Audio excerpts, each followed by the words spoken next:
Everything you need to know about legal guarding position. That's what the topic is today.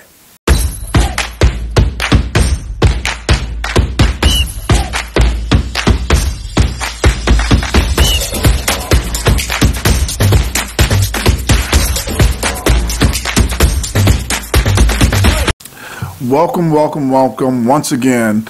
This is Jeffrey Rutledge coming to you talking about the idiosyncrasies and the details of legal guarding position. It is often stated that block charge plays are the hardest plays in the game of basketball. I don't necessarily agree with that, but one of the reasons I think it is difficult is because we do not understand legal guarding position. My goal here in this video is to explain the details of legal guarding position so you can understand it and properly apply it to the rules. Without further ado, let's get started. So let's get started. What is guarding and what does that mean? This is the essence of really what legal guarding position is. Now I'm going to break this down into three areas or three specific rules. The National Federation, NCAA men's basketball, and NCAA women's basketball. Now, I really do not have the same access or the same knowledge of FIBA or NBA rules, but basically those rules are almost identical to the rules that I will be referencing. Since most of us that will be watching the videos or most video examples that I show on my pages are oftentimes NCAA or high school rules or NCAA women's rules, this will be the rules that I will reference initially.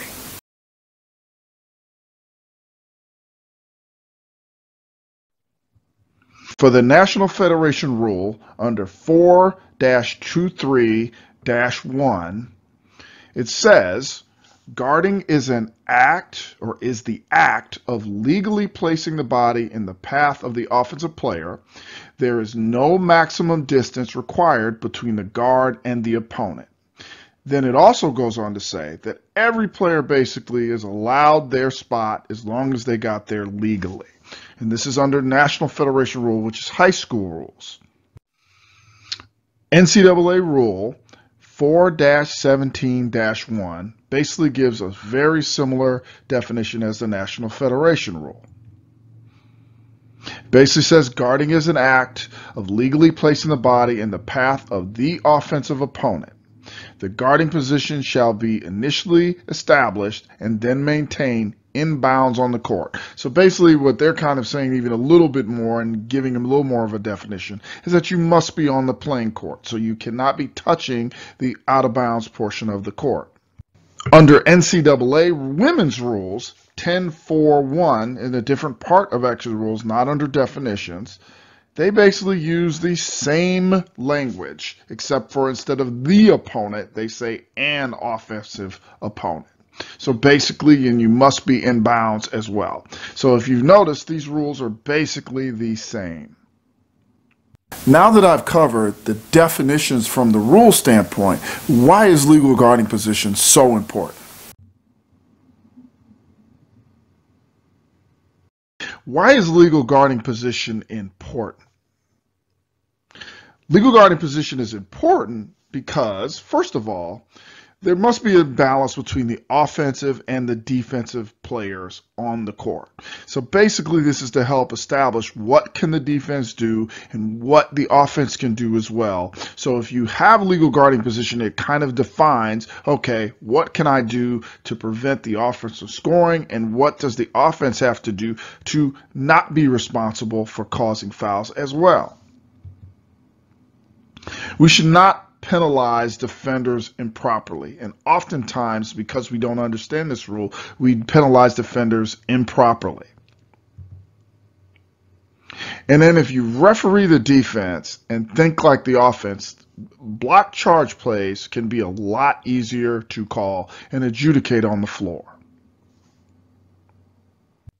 Now that we know the definitions and we know why legal guarding position is important, let's get into how do you obtain legal guarding position. There's only two things that are required to obtain initial legal guarding position.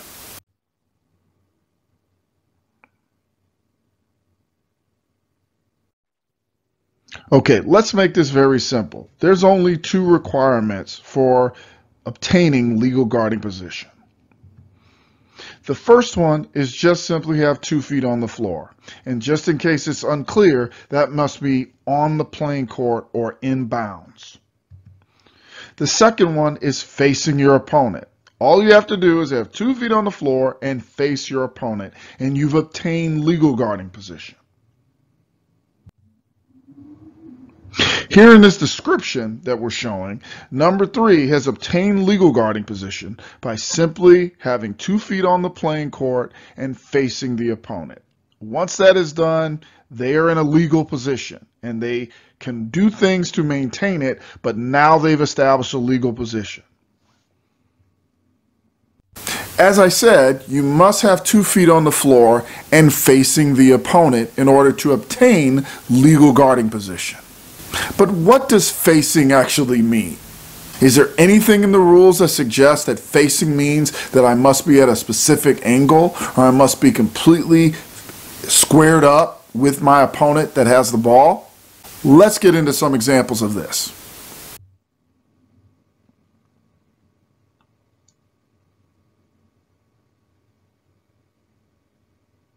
Let's get into what this actually means by facing the opponent.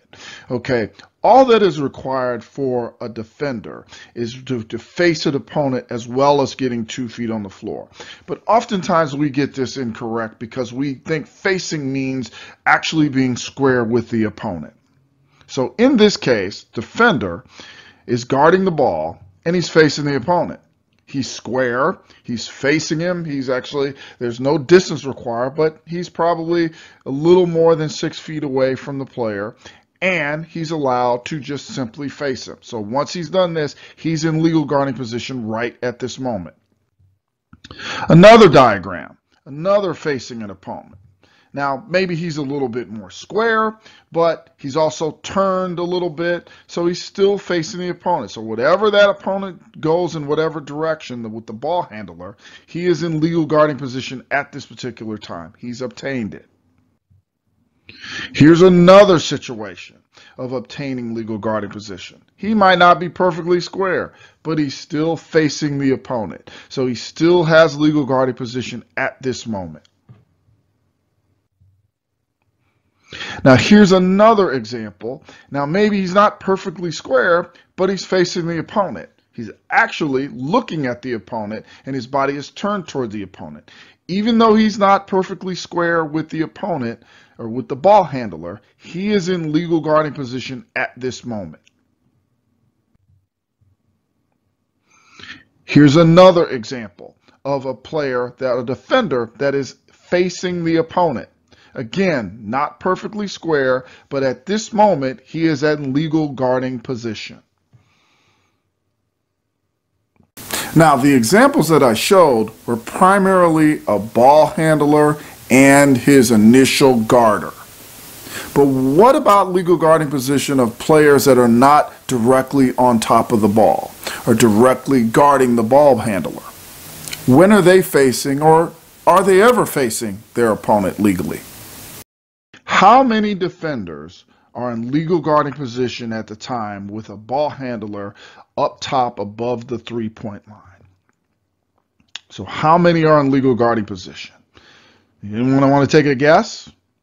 I would say probably these 4. Because all these 4 players have their 2 feet on the floor and facing the opponent in some way, shape, or form. Just like I gave in the other descriptions, they are not exactly 100% square, shoulder length facing them, but they're facing them by either their body or their head is looking towards the ball. So if this defender or the initial defender gets beat, the other ones right now are in legal guarding position at some point. The only one that might be in question might be this player here that is circled in green. And the only reason that he might be is we can make a case that he is not facing an opponent at this particular time that has the ball. He might be facing the guy he's guarding initially, but again, these rules are not about legal guarding position of a defender or an opponent without the ball. It's legal guarding position with the opponent with the ball. So we can make a case he might not be in legal guarding position. But if he turns or looks towards the ball handler, he's in some level of legal guarding position. Here's another diagram, just kind of to illustrate kind of the point that I was discussing. So how many of these players are in legal guarding position?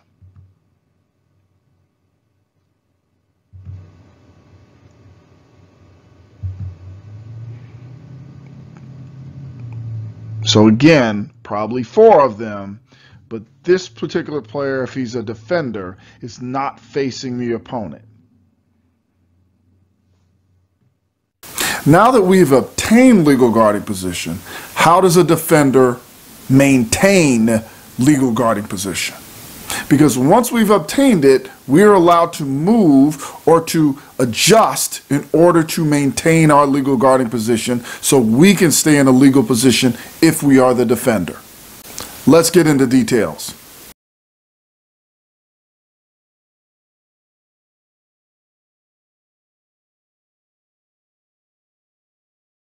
Let's talk about maintaining legal guarding position. Since we talked about how you obtain it, let's talk about how you maintain it. All is required, you can have 1 or 2 feet on the playing court, or if you go airborne, you can go airborne and be in legal guarding position at that particular point. It is not a requirement to face the opponent at all times. So once you've obtained it, you can do these things to maintain your legal guarding position. An opponent may move laterally or obliquely to maintain position, and I will give an example of this with a diagram. They may raise their hands or jump in their own vertical space or vertical plane. This is where the rules of verticality come into play. An opponent can also turn or duck to absorb shock or imminent contact. Officials often require defenders to almost be completely still or to somehow not be able to lean back a little bit. They can completely lean back or brace for contact in any kind of way. I'm not talking about flopping. I'm not talking about faking that you've been fouled. I'm simply saying that they can turn or duck in some way, shape, or form and do not have to be completely still. When an opponent goes airborne, the opponent, meaning the defender, must have established legal guarding position before the opponent has left the floor. Now, I think this is where some people think that means you must be set. That is not how the rule reads, and that is not the interpretation. All it means is that the defender must be in place or be kind of in this vicinity in order for them to be in legal guarding position if the player goes airborne. Now, once the player's gone airborne, they got to be there. But if they're not yet airborne, they have a foot on the floor or something still attached to the floor, by rule, they have not gone airborne. So it's not their upward motion. It's not any of that type of language. It's just simply once the opponent, the ball handler, goes airborne, the defender must be in legal guarding position. Now, they can still back up, they can still lean back, they can do those kind of things, but oftentimes what maybe is confusing, they can't go and move to where they would make contact with them or with the ball handler once they've gone airborne. They must kind of already be in place. This is just simply a summary of this. Once you've attained legal guarding position, it has been established a defender may move laterally, obliquely to maintain legal guarding position, basically provided that they don't go towards the ball handler. So basically, if they go towards the ball handler, they're not in legal guarding position. But any other time, and they're backing up and they move in the way that I have shown, they are in legal guarding position. Here are some examples of just simply what we're talking about when it talks to maintaining legal guarding position. So here's a defender just simply backing away. They are maintaining legal guarding position because they are going backwards. Here's another example of them simply going sideways. They can move from side to side and maintain legal guarding position. Here's another example of them just simply going obliquely, which means diagonally or away in some kind of way from the defender. They have a right to move obliquely and still maintain legal guarding position.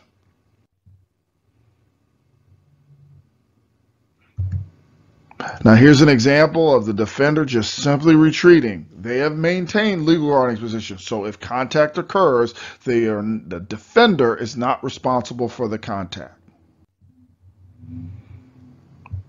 Here's an example of a defender moving forward, but then the defender stops. So if contact occurs, they may have not had legal guarding position at a moment, but then they maintained it or obtained it again by just simply stopping. So if they've stopped, they are in legal guarding position if they were moving forward. Because the key is you can have legal guarding position, lose it, and then quickly get it back. Here's an example of just a defender turning away because they think, oh, I'm about to get run over. So they turn. They are in legal guarding position if contact occurs right now.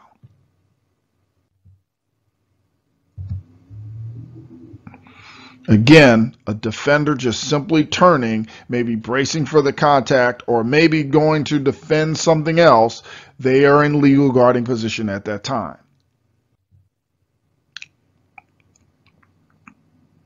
And here's an example of a defender going airborne. Okay, they've jumped straight up in the air, and the offensive players jumped into them. That is still maintaining legal guarding position. They do not have to be attached to the floor.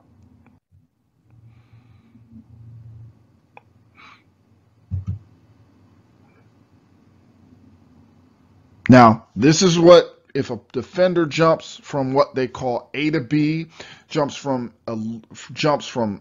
maybe once legal position and then comes up in the air and jumps over towards the defender or towards the ball handler, and there's contact. This would be a foul on the defender if the contact deems to be a foul.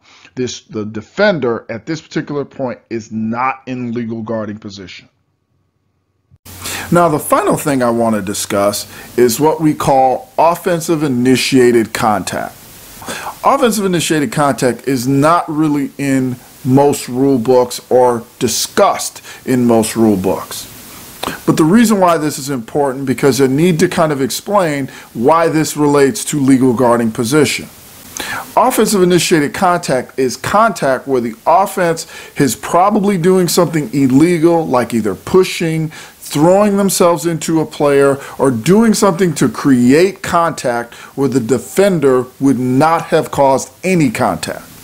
Now, the reason this is important is because a defender might be in legal guarding position, or they might not be in legal guarding position at the time of the offensive initiated contact. So here are some tips to kind of figure out when offensive initiated contact is taking place and how to identify it.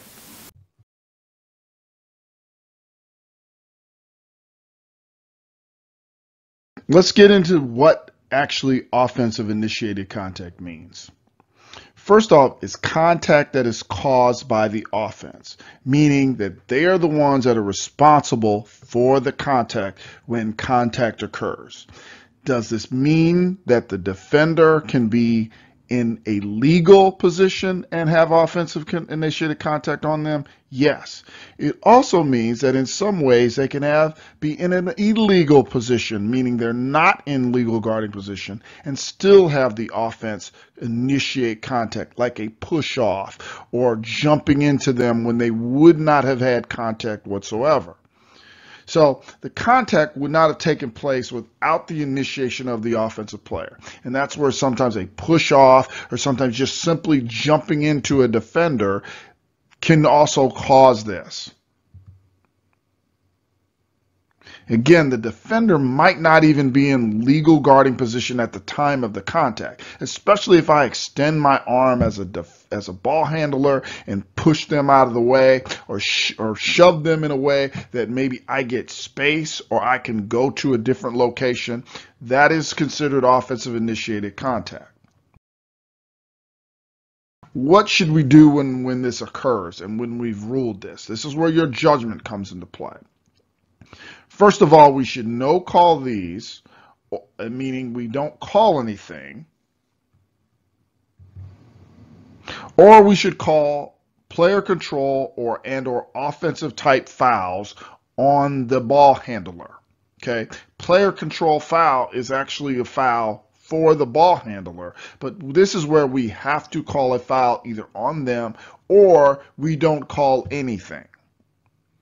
These are some of the most difficult plays to call because a lot of times people will see contact and sometimes there will be a lot of contact and we do not call something and they are assuming that there must have been a foul. There does not have to be a foul in these situations.